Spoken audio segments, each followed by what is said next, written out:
მოგესალმებით ძვირფასო ტელემაყურებლებო. ჩვენ არ სტუდიაში გზა გასაყართან ვაგრძელებთ გადაცემათა ციკლს ბიბლიური გზაჯვარედინები. სტუმრად მოწვეული ყავს თეოლოგი გიორგი გვასალია. გიორგი, მოგესალმებით, დიდი მადლობა მოგზაურობისთვის. მაყურებელს შევახსენებთ, რომ ჩვენ ვისაუბრებთ სოლომონის შვილის რობოამის გამეფების შესახებ და ეს საკითხავები არის მესამე მეფეთა მე-12, მე-13 თავებში. დღეს უნდა ვისაუბროთ კვლავ რობოამის მეფობის ხანაზე, თუმცა აქ შემოდის ძალიან მნიშვნელოვანი ფიგურა იერობოამი. იერობოამი იყო სოლომონ მეფის თანაშემწე, რომელსაც კარგად გამოსდიოდა საქმე და ბევრი რამ დაავალა სოლომონმა, თუმცა შემდგომში იერობოამი ეგვიპტეში არის, გაქცეულია და სოლომონ მეფის გარდაცვალების შემდეგ ეგვიპტიდან ბრუნდება ისრაელში კვლავ და ერთგვარი საპირწონე ხდება რობოამ მეფისა. მაშასე, გიორგი, გავაგრძელოთ რობოამ მეფის პერიოდი და უკვე აქ იერობოამის შესახებაც ცოტა ვრცლად უნდა ვისაუბროთ. ვინ არის იერობოამი? რა მიზნები აქვს მას, რა მოტივი აქვს მას და შემდგომში რა ხდება ისრაელში იერობოამის გამოჩენის შემდეგ. ეს თქვენად ბრძანეთ ეს მომენტია გასათვალისწინებელი ჩვენ წინა შეხვედრაზე, ასე ვსაუბრობთ, ეპოქა ის არის, პრობლემები იგივეა ყველაფერი, მაგრამ ახლა აი ამ სივრცეში მეორე მხრიდან შემოდის ბიბლიური თხრობა, რაღაც მეორე პარალელურად მეორე ამბავს იწყებს, თითქოს რას გვაჩვევს იცით მამანდრია? თითქოს და ბიბლია აი რაღაცაით აი ამ პერიოდში მონაკვეთში გვაჩვევს იმას, რომ აწი ის თხრობას გააგრძელებს გარკვეული პერიოდი პარალელური თხრობით. ექნება საუბარი რაღაცა სხვაზე, ექნება საუბარი რაღაცა სხვაზე, მაგრამ ეპოქა იქნება ერთი მთლიანი და აი კითხველი რაღაცნაირად ამისვლა განეწყოს. იერობოამი პიროვნება, რომელიც ჩნდება წმინდა წერილში, გარკვეულწილად მოულოდნელად ჩნდება ეს წმინდა წერილში და რაღაცა აზრით იერობოამი ისეთივე სასურველია სოლომონისათვის, როგორც თავის დროზე დავითი იყო სასურველი საულ მეფისათვის. როგორც სამეფო კარზე დავითი საულმა მიიყვანა, ასევე იერობოამი სამეფო კარზე სოლომონმა მიიყვანა. მაგრამ აქ თავისთავად ცხადია, განსხვავებას ვხედავთ, არსებით განსხვავებას ვხედავთ იმაში, რომ საულის შემთხვევაში მტრობა საული იწყებს, ხოლო სოლომონის და იერობოამის შემთხვევაში საერთოდ ირევა სიტუაცია, ურთიერთმტრობას იწყებენ და დამთმობი არც ერთი არ არის. აი დავითი თმობდა. დავითი კარბოდა, დავითი ინდობდა, დავითი ლოცულობდა საულზე, ურავით უყვარდა. და ამიტომაც ის დაპირისპირება, რომელიც დაპირისპირება საულისაგან დავითისკენ იყო. ეს დაპირისპირება ისრაელს არ დაუჯდა სახელმწიფოს გაყოფის თუ რაღაცა ისეთი მძიმე შედეგების ფასად. ის მაშინ ისრაელმა რაც განიცადა, ეს დავითის და საულის დაპირისპირების ბრალი არ იყო, ეს ფილისტიმელთა ბრძოლის და ისრაელის დასუსტებული მდგომარეობის ბრალი გახდათ. ამისი გამოძახილებით ჩვენ დავითის შესახებ რომ საუბრობდით, რამდენჯერმე მივაქციეთ ყურადღებას, როგორ ქონდა დავით საშუალება თავისი ხრით გაეკაფა გზა ტახტისაკენ და როგორ უარს ამბობს ის ამაზე ერთხელ, მეორეჯერ, მესამეჯერ. ამით დავითი რას აკეთებს? დავითი მიყვება ამ ღვთისნებას. რას ნიშნავს დავითი მიყვება ღვთისნებას? ეს იმას ნიშნავს, რომ ამ ნების მიყოლება, ანუ ასეთი ტიპის ცხოვრება, ანუ ასეთი ფორმით აზროვნება სახელმწიფოებრივია. ქვეყანას ადგება ეს. ქვეყანას ჭირდება ეს. ამიტომ ჩვენ როდესაც დავითზე საუბრობდით, გავიხსენოთ მამა ანდრია, რომ ჩვენ ვამბობდით, რომ დავითი თავის მსახურებას იწყებს მანამ, სანამ ის ტახტზეა. დავითი მსახურია, ტიპია მსახურის ტიპი. აი, რაც შეეხება იერობოამს, ის სოლომონისათვის საჭირო მნიშვნელოვანი პიროვნებაა. სოლომონი მას გამოირჩევს იოსების სახლზე ზედამხედველად. ბეკარაზე გამოყვანილი ხალხის ზედამხედველად, ანუ პრაქტიკულად იერობოამი სოლომონს უკეთებს იმ საქმეს, რომელზეც დგას სოლომონის რეფორმები. რაღაცა ძალიან ისეთია, სოლომონმა იერობოამში დაინახა რაღაცა ნიჭი, თვისება, ისეთი რომ ახლა იოსების სახლი ეს თვითონ ტერმინი წმინდა წერილში ხშირი არ არის. იოსების სახლზე როცა საუბრობს წმინდა წერილი რაღაცა დიდ სივრცეზე, ფართო იმაზე საუბრობს, ჩვენ ვიცით, მანასეს ტომია, ეფრემის ტომია, იოსები 2 ტომით შევიდა ისრაელის აი ამ სივრცეში და მე მანასე იმდენად დიდი ტომია, რომ ის დაახლოებით 2 ნაწილადაც გაიყო და არის ტრანსიორდანიის მანასე და არის ასე დასავლეთ იორდანიის მანასე, ხო? აი, როდესაც იოსების სახლზეა საუბარი, რაღაცა ხშირად გაუგებარი ხდება ხოლმე იოსების სახლის ქვეშ, ვინ უნდა მოვიაზროთ. და როგორც მინიმუმ აი ეს სივრცე ეფრემისა და მანასეს ტომი თავის გაღმა იორდანის მიზაკია ნაწილიანად, მთლიანად, საკმაოდ დიდი სივრცეა. ზოგიერთი ამ სივრცეში შეყავს ბენიამინის ტომიც, ეფრემის ტომიც და ფიქრობენ რომ საკმაოდ ისე, რადგან ეფრემის ტომი შეყავს, ფიქრობენ რომ ეს გრძელდებოდა ჩრდილო ტომებზე და საერთოდ სხვა მასშტაბებზე აქვს საუბარი, ხო?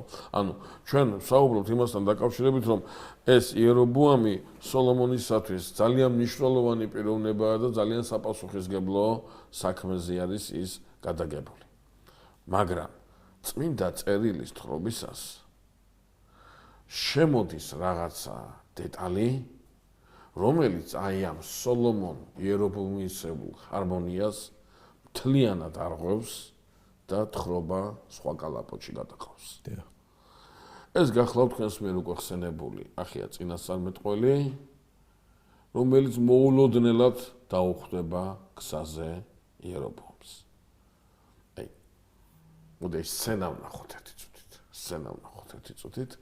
ეს უთხრათ მაყურებელს, რომ ჯერ კიდე სოლომონის დროს ხდება ეს. ხო, კი, აბსოლუტურად გეთანხმებით, მანდრი ეს ხაზგასასმელია, რომ სოლომონის დროს ხდება, სოლომონი ცოცხალია, სოლომონის დროს ხდება ეს ყველაფერი, როდესაც ისრაელი თავისი ძლიერების ზენიტია და ნუ რა ვიცი, არანაირი ის არ არის. ნიშანი არანაირი არ არის, რომ ეს უნდა მოხდეს. კი, არანაირი ნიშანი ამისი არ არის. აი, ის ასაც ახლა ბიბლია დაწერს, აი ეს კარგად თქვით თქვენ, კარგად გაუსვით ხაზი, რომ არანაირი ნიშანი არ ჩანს, რა უნდა მოხდეს, აი თითქოს და ლოგიკა ამას არ გვთავაზობს, მაგრამ სწორედ ამ დროს რაღაცა ხდება პერიფერიაში, ჩუმად, ყველასგან დაუნახავად, რაღაცა ისეთი რაღაცა ხდება, რომელიც აი ამ სივრცეს მთლიანად გადაასხვაფერებს და მთლიანად შეცვლის სიტუაციას. წინასწარმეტყველი ახია გზიდან გადაიყვანს იერობოამს და ახალ-თახალ იმას რა ქვია, ხალათს 12 ნაწილად დააგლეჯინებს და 10 ნაწილს მისცემს იერობოამს, 2-ს დაიტოვებს თავისთვის. ეხლა სცენა მინდა წარმოვიდგინოთ, მამაი. იერობოამი მიდის თავის გზაზე, შეიძლება სოლომონის დავალების, რაღაცა კონკრეტული დავალების შესასრულებლადაც და ვიღაცა კაცი დახვდა მას. ვიღაცა კაცი, რომელთანაც არასდროს საერთო არ ქონია, არანაირი ურთიერთობა და ნაცნობობა არ ქონია. და ეს ვიღაცა კაცი მოკიდებს, ხელს გადაიყვანს მას გზიდან. და რაღაცა სამოსელს ხევს, აძლევს, რაღაცას იტოვებს და ეუბნება ასეთ რამეს. რომ გამოგლიჯაო ღმერთმა სოლომონს აი მეფობა და შენ მოგცა ის, მაგრამ მთლიანად არ წაურთმევია დავითისათვის და იერუსალიმისათვის.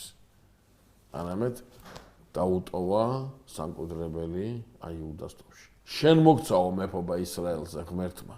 თუ კი ივლი მის წინაშე დავითივით, აი ეს ხაზგასმა, დავითივით. და ემსახურები მას როგორც დავითი, აღასრულებს ცნებებს, რასაც ითხოვ ყველაფერს მოგცემს ღმერთი და განამტკიცებსო შენ მეფობას. ახეთ ეს ახალი ხალათი სახესიმბოლოა, ასე ვთქვათ, ახალი ისრაელის. ახალი ისრაელი არა გამომივიდა კარგად, აი უფრო გასაგებად ახალგაზრდა ისრაელისა. ახალგაზრდა ისრაელისა, რომელიც აი რამდენიმე პერიოდია ასე ძლიერების იმას მიაღწია, ხო? 12 ნაწილად მისი დაგლეჯა ისრაელის 12 ტომია, 10 ნაწილის მიცემა იერობოამისათვის ნიშანი იყო, რომ ეს ამ 12 ტომზე იმეფებს. 10 იერობოამისა ის იმეფებს და 2 რომელია? ეს არის ბენიამინი და იუდა. და და ბენიამინი აქ რატოა შესული? დავარაუდოთ იმ პროექტის გამო, რომელიც სოლომონმა განახორციელა ადმინისტრაციული დაყოფის შედეგად და იუდას ადმინისტრაციული საზღვარი მთლიანად მოაქცია ბენიამინი, რითაც ის განეიტრალა როგორც საშიში ძალა, რომელიც დავითის დროსაც კი შეეძლო ჟამითი ჟამა თავი წამოიღო აჯანყებებით. ნახეთ, ჩვენ მერე ვიტყვით, ამ ორს მესამე დაემატება და სულ 3 იქნება და არა 2. მე ცოტა მოგვიანებით ვიტყვით მესამეს ვახსენებთ აუცილებლად. მაგრამ საინტერესო რა არის ის მომენტია? საინტერესო არის აქ 2 დეტალი. პირველი, არ გამოგლეჯს მეფობას მთლიანად, არ წავართვებ მეფობას მთლიანად სოლომონს, რატო? სოლომონისთვის კი არა. დავითისთვის. და დავითისთვის კი არა მარტო. იერუსალიმისათვის. ეს არის ძალიან მნიშვნელოვანი მომენტი. რატო? მოდი შევადაროთ ერთმანეთს კიდევ ერთხელ დავითისა და სოლომონის მეფობა. ხო, დავითი რაღაცას იწყებს, სოლომონი რაღაც საოცარ მნიშვნელოვანზე მიყავს ეს ყველაფერი. ეხლა რა საინტერესო? მიუხედავად იმისა, რომ რაღაცა აზრით სოლომონმა გაცილებით ძლიერი ისრაელი დატოვა, ღვთისათვის სათნოს გაცილებით ძლიერი ისრაელი კი არ არის. დავითის ისრაელი. რაღაცა ხდება სოლომონის ისრაელისათვის კი არა, დავითის ისრაელისათვის. დავითისთვის ხდება ეს. რა არის ეს რაღაცა? აი აქ ჩვენ მივდივართ ძალიან მნიშვნელოვან დეტალამდე, რომელიც ჩვენთვის არის აი პრინციპულად ხაზგასასმელი. რატო ვამბობ ამას? კარგად მინდა დავუკვირდეთ. ქვეყნის ძლიერება ეს უმნიშვნელოვანესია და თავისთავად ცხადია, ქვეყნის ლიდერი ამაზე უნდა ფიქრობდეს. თავისთავად ცხადი. მაგრამ არა იმის ხარჯზე, რაც ძლიერების ფუნდამენტს წარმოადგენს. ქვეყნის ძლიერება არ უნდა იყოს კერპი, არ უნდა იყოს თაყვანისცემის ობიექტი. მსახურების ობიექტი უნდა იყოს ის, რასაც დგას ამ ქვეყნის იდენტობა. აი ამ მსახურებამ უნდა გააძლიეროს ქვეყანა და არა ქვეყნის გაძლიერება იყოს გამსაზღვრელი შენი რაღაცა ძლიერი ქვეყანა იდენტობას არ განგისაზღვრავს. იდენტობა განგისაზღვრავს ძლიერ ქვეყანას. ეს ძალიან მნიშვნელოვანია. როგორც კი სოლომონი იწყებს საუბარს ძლიერ ისრაელზე,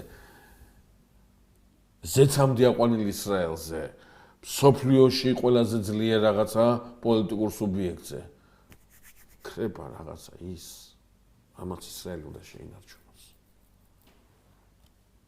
სწორედ ამიტომ სოლომონის ისრაელი, ეს არის ისრაელი, რომელიც ვერ შენარჩუნდება. და დავითის ისრაელი, ეს არის ისრაელი, რომელიც გაძლიერდება. ამას არსებითი მნიშვნელობა აქვს. ეს ძალიან მნიშვნელოვანია, ჩვენ ვიხსენებთ საოცარ ეპოქას, აი ჩვენს გვაქვს, ხო, ჩვენს ისტორიაში გვაქვს დავითის ეპოქა და გვაქვს თამარის ეპოქა, ხო? დავითის საქართველო ძლიერდება და თამარის საქართველო ვეღარ ძლიერდება. არის რაღაცა პრობლემა, გაჩნდა რაღაცა პრობლემა, რის გამოც გაძლიერების, განვითარების წინსვლის პროცესი კი არ შეფეხდა, საერთოდ გაჩერდა. და ძალიან მძიმე პროცესები დაიწყო ჩვენ ქვეყანაში. ეს ისტორია არ არის ფაქტების გროვა რაღაცა, ოდესღაც რაღაც ისტორია არის რაღაცა ისეთი მნიშვნელოვანი, რომელიც დღევანდელ დღემდე ჩვენში აღესრულება და რაღაცა გაკვეთილებს და რაღაცა იმას აქვია ნიშნულებს გვაძლევს. პრობლემა სადავდე დადის. პრობლემა დადის აქამდე სწორედ, რომ ჩემი მიზანი უნდა იყოს მსახურება იდენტობისადმი, მსახურება იმ საზღვრელისადმი, რამ საზღვრელმაც მე აი ასეთი თავისებურებით, ასეთი იდენტობით წარმომადგინა ღვთისინაში, ის რაც მომწახმერთ. აი ეს მე უკვე მემაძლიერებს, მაგრამ როდესაც შეტრიალებულია სურათი და უკვე გაძლიერება, პოლიტიკური ძლიერება, დომინირება, ეს თვითმიზანი ხდება. მთავარისადმი მსახურება წყება და მნიშვნელოვანისადმი მსახურება იწყება და ტრიალდება მთავარს და მნიშვნელოვანს ადგილები ეცვლება, იწყება კატასტროფები იწყება, დაღმასვლა იწყება, განხეთქილება იწყება, ხო, არანაირი ძლიერება ხელში აღარ. ჩვენ ეს სოლომონის რეფორმებზე ვისაუბრეთ, ხო და ის ერთ რამეს მივაქციოთ ყურადღება სოლომონი რასაკეთებს იმისათვის, რომ სოფლიო ინვესტიციისათვის მიმზიდველი და ცენტრალური სივრცე იერუსალიმი გახდეს ის იმდროინდელი საქმიანი იმდროინდელი ფინანსური იმისათვის, აქვია, სივრცისათვის იერუსალიმს მოაწყობს ისე როგორც მათ უნდათ. ისინი კი არ უნდა გახდნენ იერუსალიმისათვის, არა, იერუსალიმი უნდა გახდეს მათთვის საინტერესო, პირიქით სურათს აწვლის სოლომონი. და ამით რას აკეთებს? ამით იმას აკეთებს, რომ საოცრად გაამდიდრებს ისრაელს, საოცრად გააძლიერებს ისრაელს. რომელსაც ოდნავი შეხება უნდა და დაიმსხვრევა და არაფერი. აი პარადოქსი ეს არის, რისთვისაც იღვაცა სოლომონმა სახელმწიფოს გაძლიერების თვალსაზრისით, უცბად შეიძლება დაირღვეს. და ეს არის ერთგვარი ნიშანი იმისი, რომ თუ სულიერი ხაზი არ არის გატარებული მკაცრად და მხოლოდ მატერიალურზე არის აგებული წარმატების საზომი, რეალურად ვერ შეძლებს შენარჩუნებას აი ამ მთლიანობისა. და პარადოქსია სწორედ ის, რომ ქრისტესაც ყველაფერი გაწირა, ისუ ყველაფერი ახლა რისკის ქვეშ დგება. რისკის ქვეშ დგება და არ ნარჩუნდება. არ ნარჩუნდება. არ ნარჩუნდება, აი მე მახსენდება გუშინ კითხულობდი სწორედ ამას მაცხოვრის სიტყვები. გააჩნია სატკრებ. შეკრებით ყველა შემთხვევაში შეკრება, არა ერთ ადგილას თუ ის ღმერთში შეკრებე, დაიტოვებ, მეორე შემთხვევაში თუ ღმერთში არ შეკრებე, გაგებნევა. ეს ძალიან მნიშვნელოვანი მომენტი, ამიტომ როდესაც ჩვენ საუბრობთ სოლომონის ძლიერ ისრაელზე, საუბრობთ არა იმდენად ძლიერ ისრაელზე, რამდენადაც უკვე სისუსტისაკენ აუცილებლად მიდრეკილ ისრაელზე. ის ამას ის ამ ძლიერებას ვერანაირად ვეღარ შეინარჩუნებს. იერობუამის და ახიას შეხვედრის, წინასწარმეტყველის ახიას შეხვედრის აი ეს ეპიზოდი ამაზე მიგვითითებს, სწორედ რომ აი ეს პროცესი უნდა დაიწყოს არა ვიღაცა უხუცესმა სადღაცვაგან, არამედ ეს პროცესი უნდა დაიწყოს სოლომონთან. სოლომონის მარჯვენა ხელთან. ამიტომაც არის რომ ძალიან საინტერესოა რომ იერობუამი მსგავსი არაფრის გაკეთებას არ გეკნობს. იერობუამის მსგავსი აზრი თავში არც გაუულია. ჩვენ სხვანაირი იერობუამს ხედავთ, როდესაც ამ გზიდან გადაიყვანს ახია წინასწარმეტყველი. აი ამ გზიდან რომ გადაიყვანს, უკვე ამ გზაზე მედის იერობუამი. ეს არის იერობუამის გზაჯვარედი. ემსახუროს სოლომონს და უნდა ემსახუროს სოლომონს. სოლომონი მეფეა. აქ არ არის მოწოდება რევოლუციაზე, აქ არ არის მოწოდება ანარქიაზე ან და ხელისუფლების დაუმორჩილებლობაზე, მაგრამ ის არ უნდა ემსახუროს სოლომონის აი იმ პოლიტიკას, რომელიც ისრაელისათვის დამღუპელი იქნება, უპირობო დამღუპელი იქნება. გზიდან გადაიყვანს ახია. იერობუამი გზიდან უნდა გადავიდეს. სოლომონმა რო გააგზავნა იმ გზაზე კი არ უნდა იაროს. უფალი რო გააგზავნეს ახლა აი იმ გზაზე უნდა გაიაროს.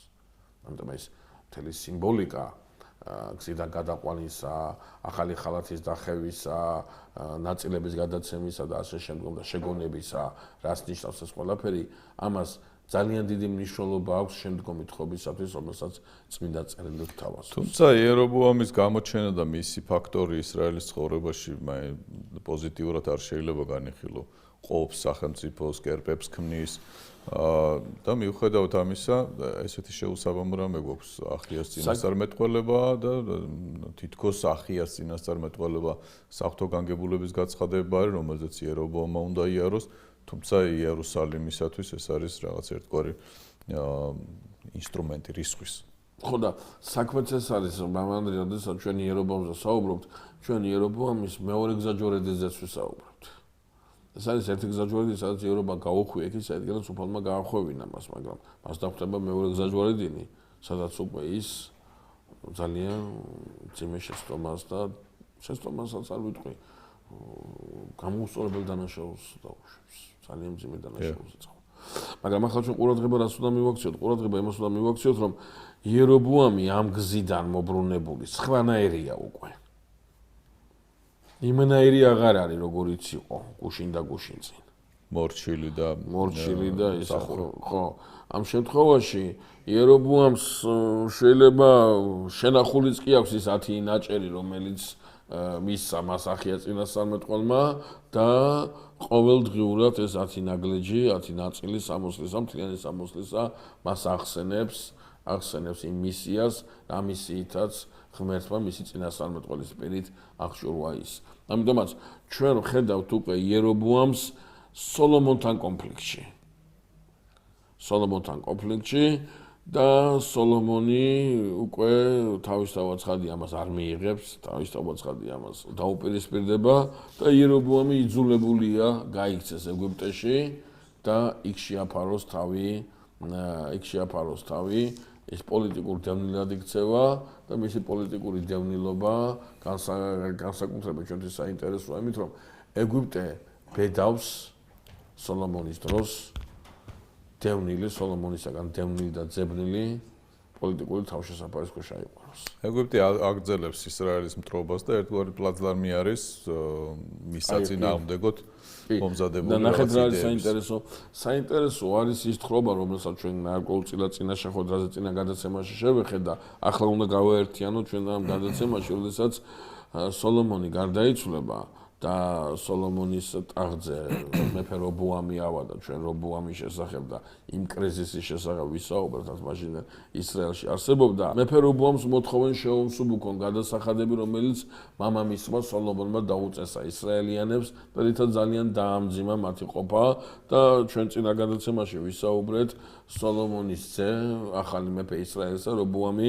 როგორ მართავს სხდომებს აქვს ურთიერთობა ჯერ ერთ საზოგადოებასთან, შემდგომ მეორე საზოგადოებასთან და ნახოთ თქვით რომ ეს მეორე საზოგადოება არის უფრო კოლექტივი, რომელიც მერკანტილური თავისი სურვილებით მოქმედებს და სწორედ მათ დაუჯერებს რობოამი და აი აქ უნდა დავიწყოთ სწორედ ჩვენ აქ უნდა გავაგრძელოთ ხრობა, რატო დაუჯერებს მათ რობოამი. აი აქ ამ მომენტში ჩვენ ვხედავთ რომ წმინდა წერილი მიგვითითებს რომ აი ეს მასიური გამოსვლა, რომელიც და დაპირისპირება, რომელიც რობოამის თვალწინ ხდება სოლომონის გარდაცვალების შემდგომ, ამის შესახებ ინფორმაცია აქვს იერობოამს ეგვიპტეში. როგორ რანაირად? რანაირად შეიძლება მაშინდელი კომუნიკაციების საშუალება და ინფორმაციის მიწოდების საშუალება არ გულისხმობს იმას, რომ პარალელურად რეჟიმები იმართებოდეს, თან ინფორმაციას ფლობდა როგორც ეს დღესაა და თან რაღაცა პროცესებს მართავდნენ.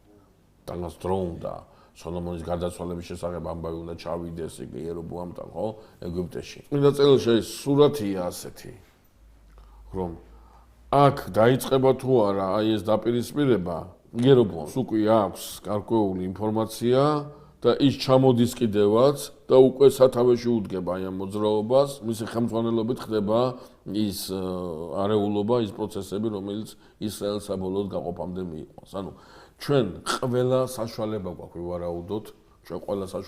ვივარაუდოთ, რომ ეგვიპტეში ყოფი იერობოამი არ კარგავს კონტაქტს და თვალყურს ადევნებს მოლოდინში, კი, ქსელი აქვს რაღაცა გაბმული და ამ ქსელის საშუალებით მას პერიოდულად ჩასდის ინფორმაცია იმასთან დაკავშირებით თუ რა ხდება ისრაელში.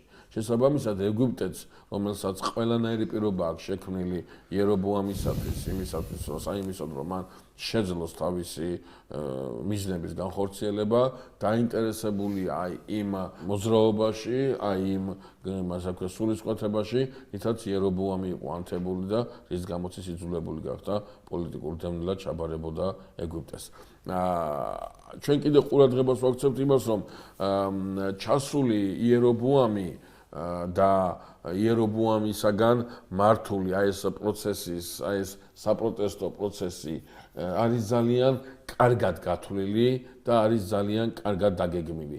ზუსტად იციან, როდის რა უნდა უთხრან და ზუსტად იციან მეფის პასუხის შედეგად რა უნდა მოიმოქმედონ. კარგად არის ეს ყველაფერი გათვლილი და წარმოდგენილი წმინდა წერილში. და როდესაც რობოამი გამოდის და საბედისწერო შეცდომას უშვებს და ეტყვის, რომ იმ საშინელებას ეტყვის, ასე ჩვენ უკვე წინა გადაცემაში ვისაუბრეთ, რომ მამაჩემის წელზე მსხვილიაო, ჩემი ნეკი და თუ მამაჩემი უდაბნოს დარეკალით გჯიდათ, მე უდაბნოს მორიელები და გველები დაგჯითო და უარს ეტყვის ხალხს მოусმინოს მაგ საჭირზე, თითქოს და დაბნეულ საზოგადოებას კი არ ხედავთ საზოგადოებას, რომელიც შემოკრებილია თავისი ლიდერის გარშემო და რომელიც ხმამაღლა იტყვის თავის გადაწყვეტილებას საერთო გაქვს ისრაელ იესესის დავითის სახლში შენი კარვებისკენ შენ ექსისკენ უნდა წახვიდე და მოხდება ოფიციალურად მოხდება გაფორმდება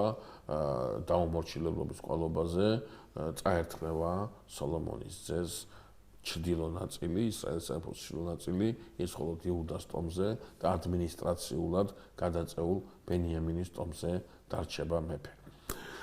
საინტერესო არის ორი დეტალი. პირველი, ჩვენ ამაზე ვისაუბრეთ, მე სხვა დეტალი ჩავთე და დაუბრუნდეთ ახლა ამას, რომ წინასწარმეტყველის პირით ეუბნება ღმერთი იერობუამს, რომ ამას არიზავს დავითისთვის, ანუ არ წაართმევს მთლიანად ტახტს დავითისთვის და იერუსალიმისათვის. ჩვენ ვისაუბრეთ დავითთან დაკავშირებითაც, ვისაუბრეთ იერუსალიმთან დაკავშირებითაც და ახლა ჩვენ რაღაცა ორივეს ერთად უნდა შევხედოთ. და რა არის ეს? ეს არის ის, რომ ახლა სოლომონის ძეს რობუამს მთლიანად რომ ტახტი გამოეცალოს ხელიდან, ისე როგორც ეს საულს მოუვიდა. დავითის სახლი კარგავს. დავითის სახლი კვერთხი დავარდნილია, კარგავს მეფობას და ეს არის უკვე ნიშანი იმისა, რომ ქვეყნად უნდა მოვიდეს სოფლის მოცხოვარი. ამიტომ დავითის და იერუსალიმის გაერთიანება ჩვენ გვაძლევს არა მარტო დავითს, ან და პოლიტიკურ იერუსალიმს, არამედ გვაძლევს იერუსალიმში დავითის ძის გამოჩენის აი ამ განცდას, რომლის დროს ჯერ არ არის მოსული. ამიტომაც ეს კვერთხი უნდა დარჩეს იუდაში, იესეს ძის დავითის მოთქმაში, ვინაიდან ჯერ არ არის დრო, რომ ამ იერუსალიმში ძე დავითისა შემოვწამდეს. ამიტომაც აი ეს დეტალი არის ძალიან მნიშვნელოვანი, ამიტომაც დარჩება სამმართველო კვერთხი იუდას ტომს. მეორე, რაც ასევე ძალიან მნიშვნელოვანია, გახლავთ ის, რომ იერობუამი, რომელიც ოფიციალურად განაცხადებს, რომ ისრაელს აღარაფერი საერთო ამ ისრაელში მამანდრია შედის ტრანსიორდანიაც. ახლა როგორ არის ისიც ესე იგი, აი სვენელებისაც რო გასაგები გახდეს. ერთი მთლიანი სამეფო ისრაელისაგან მივიღეთ ორი სამეფო. აქედან ერთს საკუთრივ დარჩება სახელი ისრაელი, რომელიც გაერთიანებულ სამეფოს ერქვა, რადგან ტომების უმრავლესობა სწორედ აქ არის მოქცეული, ეს არის ჩრდილო ნაწილი ამ სამეფოსი და სამხრეთ ნაწილს დარჩება სახელი იუდას სამეფო. რატო? იმიტომ რომ აქ ერთი ტომია დარჩენილი იუდას სახით, კი ორზეა საუბარი, მაგრამ დომინირებადი და ასე ვთქვათ, მთლიანი ერთი ტომია, ეს არის იუდა და ამიტომ მას დარჩება სახელი იუდას სამეფო და ჩვენ ამის შემდგომ, როდესაც ვიტყვით ტერმინ ისრაელს, არასდროს არ ვიგულისხმებთ იერუსალიმს და მთლიან ისრაელს. ვიგულისხმებთ მხოლოდ იმ ნაწილს, რომელ ნაწილზეც მეფობა აიღო იერობუამ პირველმა და როდესაც ვიტყვით იუდას, ვიგულისხმებთ იუდას ტომს, რომელზეც მეფობას აგრძელებს დავითის დინასტია. ახლა საინტერესო მეორე რა არის? მეორე საინტერესო ის არის, რომ როგორ ჩანს ეს წმინდა წერილიდან აშკარად ჩანს, ბოლომდე ვერ გააშინაარსა რობუამმა და მისმა გუნდმა, რომ ქვეყანა ხელიდან გამოეცალათ. ქვეყნის ნახევარი ხელიდან გამოეცალათ. ვინაიდან რობუამი აი ესეც მის ერთგვარ წინ დაუხედაობაზე მიუთითებს და ერთგვარ იმაზე მიუთითებს, რა ქვია, გამოუცილებლობაზე მიუთითებს, რომ გადასახადების ამკრებს გააგზავნის, რომელსაც კუდით ქვას ასრულებენ და გამოაგდებენ იქიდან, მას იზავენ, რა ქვია, ეს იერობუამის ჩამოსვლამდე ხდება ჯერ კიდევ. ხო, ეს იერობუამი მართავს ამ პროცესებს. შორიდან. იერობუამი მართავს ამ პროცესებს, მთლიანად ჩართულია ამ პროცესებში. და შესაბამისად, მე ისე თქვა მინდა, რომ რობუამს კიდე არ ჯერა, რომ ეს ყველაფერი რეალურად ხდება. რობუამს ვერ წარმოუდგენია, როგორ შეიძლება მას დაუპირისპირდეს ვინმე და როგორ შეიძლება მას ხელიდან გამოეცალოს მამამისის სამეფო. და გადაწყვეტს დასაჯოს. ხო, დასაჯოს ხალხი, გადაწყვეტს ძალა გამოიჩინოს, გადაწყვეტს დაამციროს ხალხი. იმიტომ თორსა ეს ყველაფერი წყალს ასხავს იერობუამის წისქვილზე და ეს ყველაფერი გაუწყობა ხდება. ახლა როდესაც ჩვენ საუბრობ, ძალიან მნიშვნელოვანია კიდევ ერთი დეტალის გახსენება წმინდა წერილიდან, როდესაც მეფე რობუამი ბრძანებს ჯარის შეკრებას და გაგზავნის ჯარს ჩრდილოეთის მიმართულებით, რომ შემოიერთონ, ესე იგი ეს აჯანყებული ისინი, რა ქვია, დასაჯო და შემოიერთონ აჯანყებული ტერიტორიები. აქ წინასწარმეტყველი რობოამის და მთელი სამეფოს გასაგონად ამბობს. ჩემ განიყვეს, ამბობს უფალი. ვერ შეძლებ შენ წარმატებას ვერ მიაღწევ. მე გავაკეთე ეს. ძალიან მნიშვნელოვანი რამეა. მე გავაკეთე ეს. შენ გააკეთე ის რომ ქვეყანა არ შეგანარჩუნებინა. აი ახლა უკვე მე ვაკეთებ იმას რომ ამ ქვეყანას არ შენარჩუნებს. აი ამის რეზიუმირებას გაძლევ. რაც გინდოდა იმას მიიღებ. შენ ახლა გინდა თან ასეც იმეფო და თან მთელი ისრაელიც გქონდეს. ასე ვერ იქნება. ან დავითივით უნდა იმეფო და მთელი ისრაელი იქნება, ან შენ როგორც გინდა ისე უნდა იმეფო და ეს რეალობა უნდა გქონდეს. როგორ არის ის მამანდრია? თითქოს და რობოამი თავის თანამოყმეებთან, თანაშეზრდილებთან ერთად ღმერთს აძლევს შეკვეთას. შენ გააგრძელე და ისრაელი გამიძლიერე და მე აქ როგორც მინდა ისე მიმეფებ და ისე ვილახებ. ისრაელს გაყოფით ამას დაედოს, რა ქვია, ზღვარი. შენ როგორც გინდა ისე თუ იმეფებ, ხელში არ შეგრჩება არაფერი. და თქვენ თუ ისე იმეფებ, როგორც დავით იმეფებდა, მაშინ ხელში გექნება ძლიერი ისრაელი. სუსტად იგივე სიტყვებს ეუბნება ღმერთი წინასწარმეტყველის პირით იერობოამ პირველს. იერობოამმა მიიღო 10 ტომზე მეფობა, მაგრამ გარანტიები კი არ მიუღია. მისი გარანტია დევს დავითივით თუ იცხოვრებს იმაში. დავითივით თუ ივლის უფლის წინაშე. დავითივით თუ იმსახურებს. ამ შემთხვევაში განამტკიცებს ღმერთი მის მეფობას. და არა იმიტომ რომ იერობოამი დაუპირისპირდა რობოამს და წინასწარმეტყველის სიტყვები შეასრულა და დაემორჩილა მას და გზიდან გადაყვა. ამიტომ არა.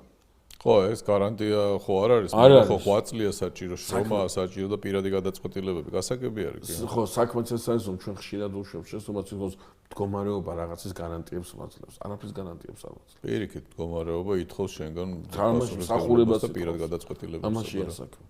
ჩვენ ეს აი ხშირად აგვაქვს რომ ეს რობოამს ეს დაემართა. მეფეა და რა გადაწყვეტილებასაც უნდა იმას მიიღებს, ესე გონია. ხო? ზუსტად ეს დაემართა. და შემდეგი მიიღო ის რაც მიიღო. ამიტომაც როდესაც აი რობოამის სასახელოც ვთქვათ ამასთან დაკავშირებით, ხო?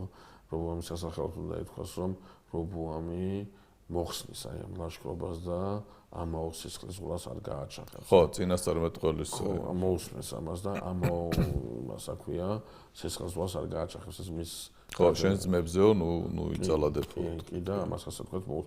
შეიძლება რობოამმა მოусმინა, იმიტომ რომ რობოამმა უკვე აშკარად დაინახა რა მოვიდა, როდესაც დაემდო და დაეყრდნო იმ ძალას, რომელიც ძალას ახლა განაყავს, რომ წადი დასაჯეს ენერგიებს აკეთებენ, კაცო, შეიძლება გიბედავენ, ახლა ხდება, რომ ასე შორს შესვლა მას კიდევ უფრო დააზარალებს და მას კიდევ უფრო მძიმე შედეგებს მოუტანს. რობოამის მეფობა ну, როგორ შეიძლება ვთქვა, დიდი არაფერი დახასიათდაო, ამაზე მეტი მახასიათებელი რა გითხრა, კაცმა ქვეყანა შუაზე გახლიჩა, მაგრამ ჩვენ მაინც ვფიქრობთ, რომ ამ ქვეყნის გახლიჩვის პროცესის დასრულებას ხელი შეუწყო რობოამმა და არა თვითონ ქვეყანა გახლიჩა.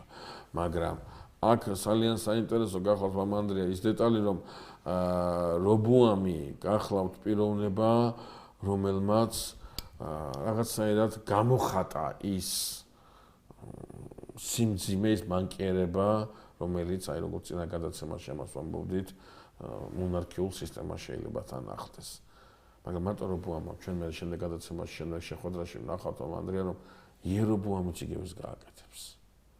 რაღაცა სხვა სიმძიმეა, იქ სხვა სიმძიმეა, მაგრამ არც ერთია.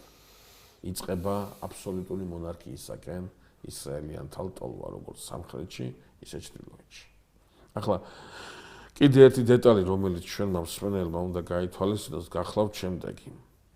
ჩრდილო სამეფოში, ანუ ამ შემთხვევაში უკვე ისრაელში, ჩვენ გვეყოლება რამდენიმე დინასტია.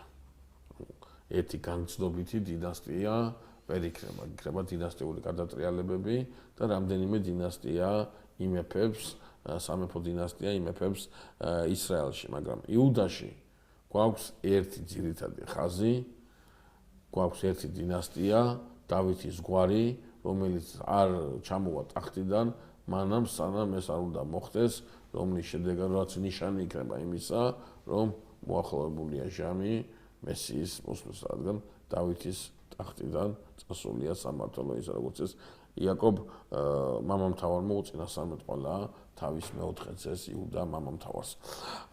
შესაბამისად გვექნება კი პატარა ისა იუდას სამეფოში დავითის დინასტიაში პატარა ეს გვექნება რა ქვია წყვეტა. ოღონდაც არა განხრიჩო არამედ იქნება ტირანიის გოდოლია ტირანიის პერიოდი იქნება როდესაც ტახტზე დავითის მოდგმის შემომავალი არ იქნება და მაშინ ისრაელში უბრალოდ მაშინდელი იერუსალიმში ძალიან ხშირად საუბრობდა ხალხში ძალიან დაზრული იყოთება მესიასთან დაკავშირებით რომელიც თავისთავად ცხადია არ გამართლდა მარტივი მიზეზის გამო რომ მერე ნახავენ ისევ დავითის მემკვიდრეავა ტახტზე იუაშის სახით. გიორგი, მინდა იერობოამის დაბრუნებას დაუბრუნდე ისევ ეგვიპტიდან დაბრუნებას. ჩვენ მანამდე გვესმის, როდესაც რობოამის ეს განკარგულება მოისმინა ისრაელმა, ისევ ის სიტყვები გვესმის, რომ წავიდე ჩვენ კარვებში რა გვესაქმება აქ. იერობოამი ბრუნდება, მაგრამ იერობოამი მეფედ კურთხეული არ არის. აი ეგ როგორ ხდება ამასაც რო შევეხოთ იერობოამის მეფედ არჩევა მეფედ კურთხევა ხო ეს რა პროცესი იყო აქ საინტერესო იქნება ამის მოსმენა ეს აბსოლუტურად ძალიან კარგი კითხვა მამანდრია ვინაიდან იერობოამი თითქოს და ახალი ათვლის წერტილია უკვე გაყოფილი ისრაელის სამეფოში მას გამოირჩევენ იმ ტიპით და იმ წესით როგორი ტიპით და წესითაც ხდებოდა გამორჩევა უხუცესები გამოირჩევენ მას და მეფედ აკურთხებენ მეფეს ცხებენ და დასვავენ მას აქვია ცილო ისრაელის მეფედ და 10-ვე ტომი გაერთიანდება მის გარშემო. ეს ხდება იმ დროს, როდესაც რობოამს უკვე გააზრებული აქვს, რომ რღვევა დაწყებული არის, ამას აღარ ეწინააღმდეგება, უკვე ეს წინასწარმეტყველი სიტყვები გათვალისწინებული აქვს და თითქოს ესე პასიურად აკვირდება რა ხდება დანარჩენ ისრაელში. ხო, დიდხანს აღარც გაუგზელებია შემდგომ რობოამს უკვე რობოამის მემკვიდრეადის ტახტზე და მასთან აქვს იერობოამს უკვე დაძაბული ურთიერთობა. უბრალოდ თქვენი კითხვა მნიშვნელოვანია, იმით რომ აი ეს დეტალია გასათვალისწინებელი, რომ იერობოამის პიროვნებით თითქოს და ისრაელი უბრუნდება იმ საწყის წერტილს, როდესაც საულ მეფე იქნა გამორჩეული. საული ღმერთმა გამოირჩია ისე როგორც ახიას პირით იერობოამია გამორჩეული თითქოს აი იმ ისტორიის გადაწერას იწყებს თავიდან დაწერას იწყებს ისრაელი მაგრამ ჩვენ ვნახავთ რომ საშინლად კიდევ უფრო დარღვეული და საშინლად დაშორებული იქნება ის იმ ღმერთისაგან და იმ მოთხოვნებისაგან რაც ისრაელს და მის მონარქს უნდა კონდეს ამ ტერიტორიაზე. გიორგი, დიდი მადლობა ამ საუბრისათვის ჩვენი გადაცემა დასასრულს უახლოვდება ჩვენ შემდგომში კვლავ იერობოამის შესახებ გვექნება გასაგრძელებელი თხრობა, იმიტომ რომ იქ მნიშვნელოვანი ამბები დაგვრჩა კიდევ მოსაყოლი, რომელიც ისრაელის ცხოვრებაში აისახა როგორც ახალი ეტაპი, რაღაც ახალი ამბის დასაწყისი. მაყურებელს კი დავემშვიდობები ამით, შევახსენებ, რომ მესამე მეფეთა მე-12 და მე-13 თავებში შეიძლება შესაბამისი საკითხავის წაკითხვა. მომავალ შეხვედრამდე კარგად ბრძანდებოდეთ.